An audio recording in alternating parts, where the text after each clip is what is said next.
All right, guys, we are coming into the final 2 weeks of the conversations this summer.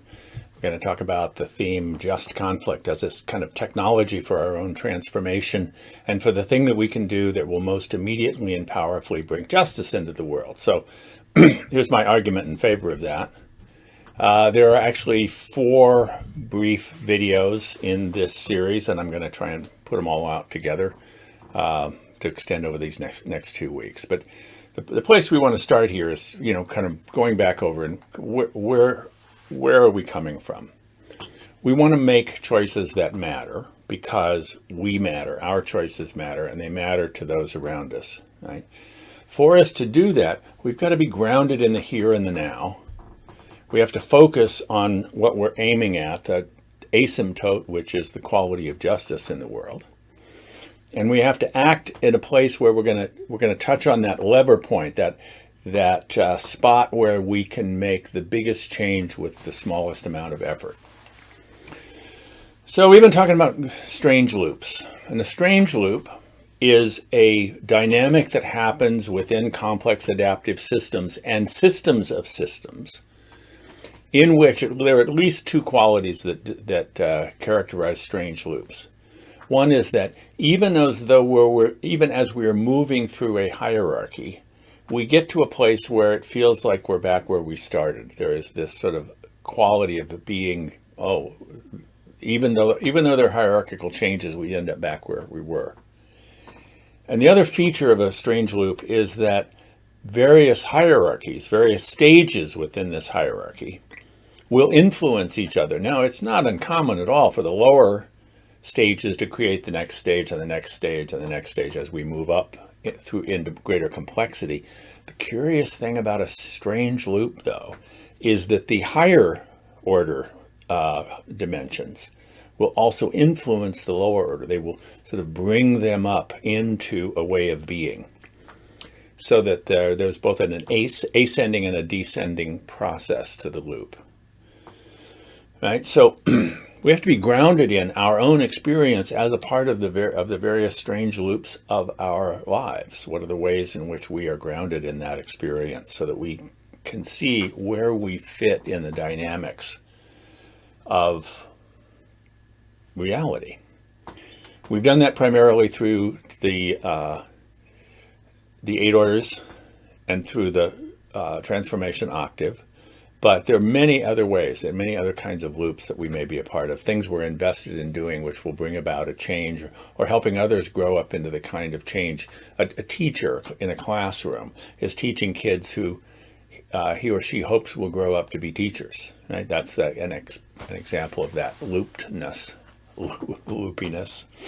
Right? So we need to be grounded in what is actually going on for us, so that I know where it is that I am. I am in the here and the now. I'm in the here, both geographically, but also spatially, in terms of what level of development, what are the various realms of being of which I am a part. So I'm spatially and relationally connected. I'm in the present. I'm not living in what used to happen. I'm living in what's happened, or in what's going to happen. As much as possible, I'm in the right now.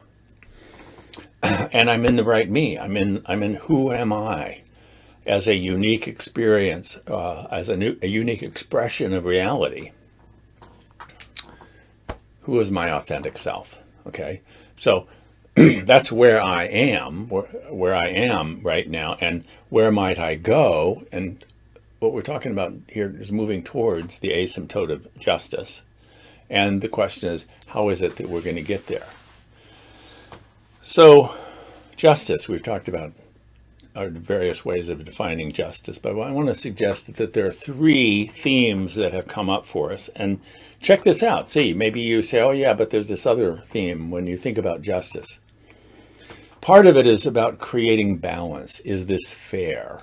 If it's not fair, we want to get retribution or revenge. So we talk about retributive justice as a kind of creating balance, so we get even.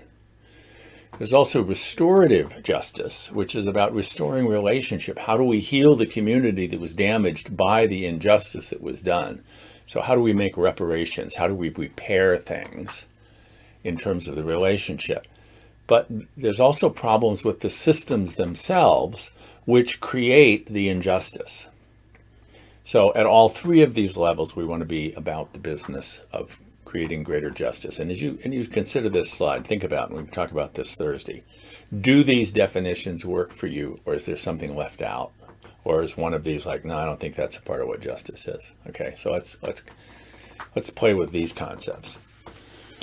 And then finally, there's this piece of doing the thing that's going to make the biggest difference with the least possible force. Where do we place the lever in order to move society such that we are going to create more and more justice?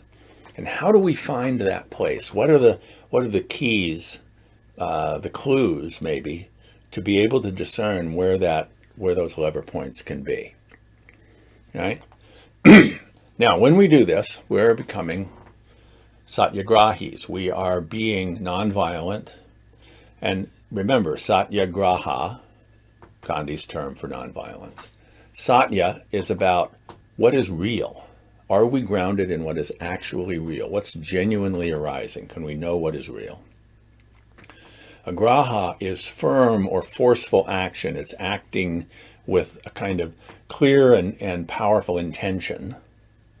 And ahimsa is doing no harm.